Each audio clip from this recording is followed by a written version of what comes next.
बिस्मिल्लाहिर्रहमानिर्रहीम। अस्सलाम वालेकुम। उम्मीद है कि आप सब बिल्कुल खैरियत से होंगे और आप सबको हमारे रियल टॉक टीवी में खुशामदीद। नाजरीन, मैं आज आपकी खिदमत में हाजिर हुई हूँ एक बहुत ही ताज़ा तरीन खबर के साथ। जब इंसान किसी भी जगह से निकल रहा होता है, फिर उसकी भरपूर कोशिश होती है कि वो आखिरी हद तक कोशिश करता रहे ताकि वो किसी भी तरह बच जाए, और ऐसा ही कुछ हाल मुस्लिम लीग नून का है।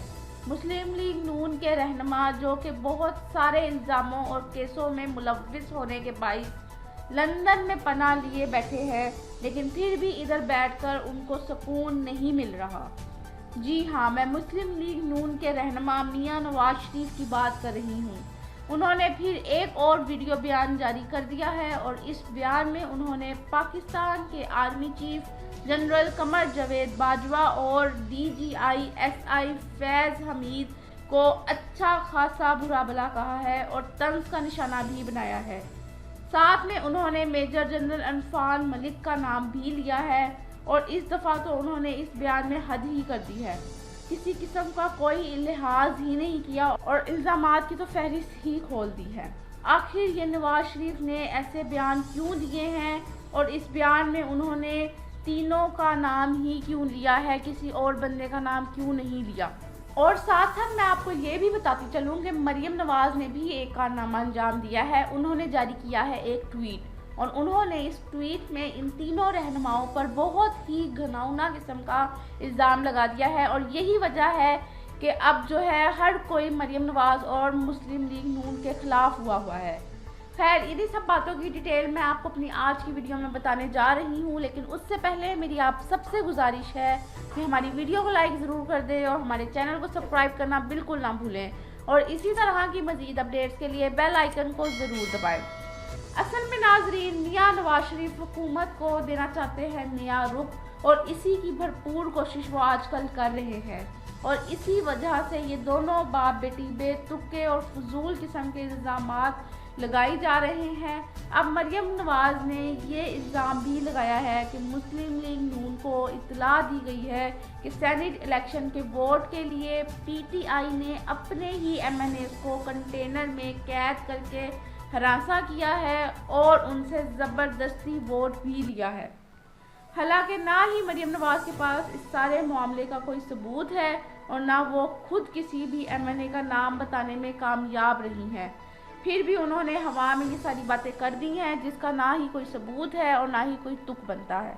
असल में हुआ ये है कि कल ही इन नून लीगी रहनुमाओं ने की है प्रेस कॉन्फ्रेंस, और इस कॉन्फ्रेंस में शाहिद खाकान अब्बासी और मरियम औरंगज़ेब ने की है शमूलियत, और कहा है कि हमें सरकारी अहलकारों को सपोर्ट करने का कहा गया था। इन लोगों का कहना है कि हमें व्हाट्सएप पर कॉल्स करके हुकूमती उम्मीदवार को सपोर्ट करने का कहा गया था, और इस बयान में शाहिद खाकान अब्बासी ने बड़ा ही कंट्रोवर्शियल रोल प्ले किया है। उन्होंने ये भी कह दिया है कि DGI-SI का बयान सुनकर मैं तो ये समझा था कि अब फ़ौज बिल्कुल भी हुकूमत में मुदाखलत नहीं करेगी, मगर ऐसा कुछ भी नहीं हुआ। और मज़े की बात यह है कि उन्होंने नाम भी नहीं बताया कि आखिर इन लोगों को कॉल्स किसकी आई थी। बस उन्होंने इस तरह का बयान दे के लोगों को भी कंफ्यूज करने की कोशिश की है। हालांकि जब बंदा सच्चा होता है तो फिर वो नाम लेने से बिल्कुल भी गुरेज नहीं करता, बल्कि बेधड़क नाम लेता है। लेकिन इस सारे मामले को हवा देने का जो काम किया है वो नवाज शरीफ ने किया है। उन्होंने तो हद ही कर दी है। खैर, उन्होंने बेबुनियाद बातों पर पाकिस्तान की फ़ौज के खिलाफ इतने फजूल किस्म के इल्ज़ामात लगाए हैं, और यहाँ तक कि ये भी कह दिया है कि अगर मरियम नवाज को कुछ हुआ तो ये 4 लोग ज़िम्मेदार होंगे। उन्होंने किन 4 लोगों का इल्ज़ाम लिया है वो मैं आपको भी आगे जाके बताती हूँ। तो नवाज शरीफ ने जो पहला इल्ज़ाम लगाया है उसमें उनका कहना था कि 2018 में पाकिस्तानी अफवाज ने ज़बरदस्ती नाअहल हुक्मरान को अवाम पर मुसल्लत किया है, और दूसरा इल्ज़ाम इनका ये था कि पाकिस्तान को तबाही के घड़े में फेंक दिया गया है, और तीसरे इल्ज़ाम में उनका कहना था कि जनरल कमर जावेद बाजवा ने सेनेट इंतखाबात का नतीजा आने के बावजूद भी सिलेक्टेड हुक्मरान की मदद भी की है और उनका पूरा साथ भी दिया है ताकि वो वोट ऑफ कॉन्फिडेंस ले सके। हालांकि अगर ऐसे ज़बरदस्ती से सारे काम होने लग जाएं तो फिर सियासत की तो ज़रूरत ही बाकी ना रहे। اور اگلے الزام میں انہوں نے یہ بھی کہا کہ ڈسکا کے الیکشن میں بھی دھاندلی ہوئی ہے اور فوج اس میں بھی ملوث ہے۔ اور 5ویں الزام میں نواز شریف کا کہنا تھا کہ کراچی میں مریم نواز کا کمرے کا دروازہ توڑ کر ان کے تقدس کو پامال بھی کیا گیا تھا۔ خیر، یہ سارے الزام تو انہوں نے پچھلے ہی دہرائے، ساتھ اب انہوں نے ایک نیا الزام بھی لگا دیا ہے کہ مریم نواز کو دھمکی دی گئی ہے کہ ان کو ختم کر دیا جائے گا، یعنی کہ ان کو سمیش کر دیا جائے گا۔ انہوں نے سمیش کا لفظ استعمال کیا ہے، اور اگر وہ اپنی حرکتوں سے باز نہ آئی تو بہت جلد ان کا خاتمہ ہو جائے گا۔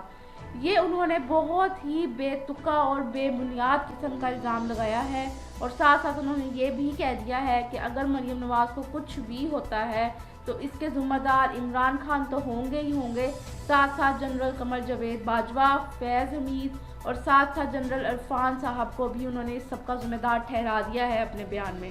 حالانکہ انہوں نے جتنی بھی باتیں کی ہیں، جتنے بھی الزام لگائے ہیں، ثبوت کسی ایک کا بھی نہیں ہے، اور باتیں انہوں نے بہت بڑی بڑی کر دی ہیں۔ اور مریم نواز نے تو ٹویٹ ہی کر دی ہے کہ ان کو صرف دھمکیاں نہیں بلکہ بہت ساری گالیاں بھی دی گئی ہیں، اور مزے کی بات تو یہ ہے کہ ثبوت ان کے پاس کسی بھی ایک چیز کا نہیں ہے۔ آگے پیچھے وہ کہتی ہیں کہ میرے پاس ہر چیز کی ویڈیو ہوتی ہے، ہر چیز کی ریکارڈنگ ہوتی ہے، اور اب جب وہ اتنے بے بنیاد الزامات لگا رہی ہیں، ثبوت وہ کسی ایک چیز کا بھی پیش نہیں کر رہی۔ اور اگر ان دونوں باپ بیٹی کی یہی حرکتیں رہیں اور اس طرح کا ہی طور طریقے رہے تو بہت جلد یہ لوگ پی ڈی ایم سے باہر ہوں گے، اور یہ جو لانگ مارچ کا پلان بنا کے بیٹھے ہوئے ہیں، اس میں بھی پوری امید ہے کہ پی ڈی ایم میں جو ہے یہ مسلم لیگ نون تو شامل نہیں ہوگی۔ اور پہلے بھی مسلم لیگ نون کے جو سینئر رہنما ہیں وہ ان دونوں باپ بیٹی کو سمجھا چکے ہیں کہ فوج اور عمران خان کے خلاف کھلے عام اتنے بے بنیاد اور فضول بیان دینا جائز نہیں ہے، لیکن یہ لوگ باز نہیں آتے۔ اور اب تو یہ بھی سننے میں آ رہا ہے کہ مریم نواز کو نواز شریف جو ہے وہ لندن بلانا چاہتے ہیں، اس لیے بھی یہ لوگ اس طرح کی حرکتیں کرتے ہوئے نظر آ رہے ہیں۔ خیر، اس طرح کھلے عام سب ایک دوسرے کو برا بھلا کہنے شروع کر دیں تو بس پھر سیاست کا تو بیڑا غرق ہی ہو جائے گا، اور ملک میں سیاست تو چلے گی نہیں۔ خیر، یہ الزام تراشیوں والا طریقہ ہے وہ کھلے عام شروع ہو جائے گا، اور اس سارے معاملے میں صرف اور صرف اگر کسی کو نقصان اٹھانا پڑے گا تو وہ ہماری عوام کو اٹھانا پڑے گا۔